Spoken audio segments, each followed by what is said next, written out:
Welcome, this is School Magic. We're learning physical is magical. Let's do question 6. Question 6. A fixed quantity x naught is measured many times in an experiment. That's experimental uncertainty. Uncertainty here also means error. A graph is plotted to show the number n times that a particular value x is obtained. So x naught is what we're trying to measure, but in the graph we have the x-axis. Which graph do we obtain? The measurement of x naught has a large systematic error. Large systematic error.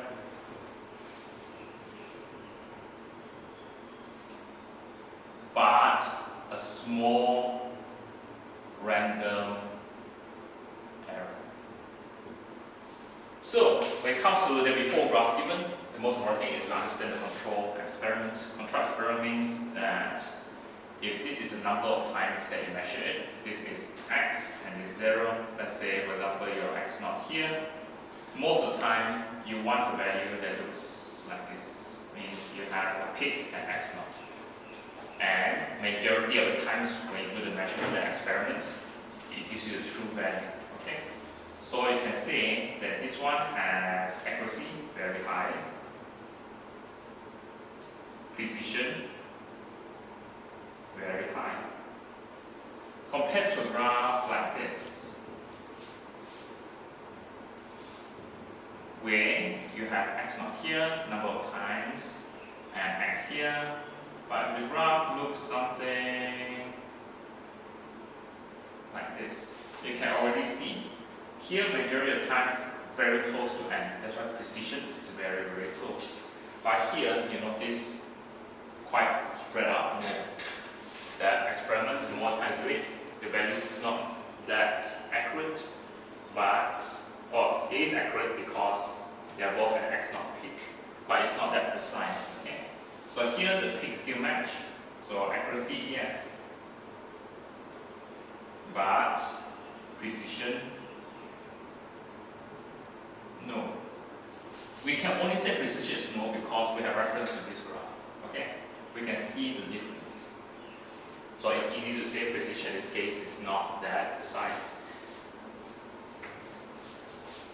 Then what happens here is this is the graph A and this is the graph B. So how do we associate accuracy? How do we associate precision with systematic error and random error? The easiest I would say is PR. You guys know what PR is, it's like public relations. So you can say precision and random uncertainties are always together. SA, which is systematic uncertainty, and accuracy are always together. So here we can deviate and say accuracy is high, so systematic uncertainty is low. What is systematic uncertainty again? Remember, constant error in all readings means deviating from the correct value. Here, it doesn't deviate. You can even say there's no systematic error here. Precision is random uncertainty is low. Precision is your range of measurements compared to your range of measurements. Here, you can see the random uncertainty. If you follow the graphical definition of random uncertainty, is the scatter equally on both lines. You can see here, the scatter is very small, but the scatter here is large. Okay? So here we have your random PR, random uncertainty, high. Now, they want large systematic error, small random error. We understand the basic graphs. We understand this connection now. So you can already see for large systematic error means your accuracy does not exist. Small random error means precision very high. Precision very high, we already got this. Not accurate, quite easy. So So we're looking for a graph that will look like this. And x, x0 will be either here or here, where you have both shows high precision, which means low random uncertainty. But notice where the peak values are.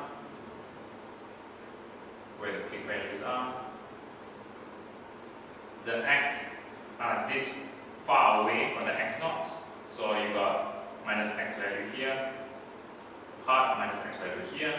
So you can say not accurate because it doesn't peak at x0.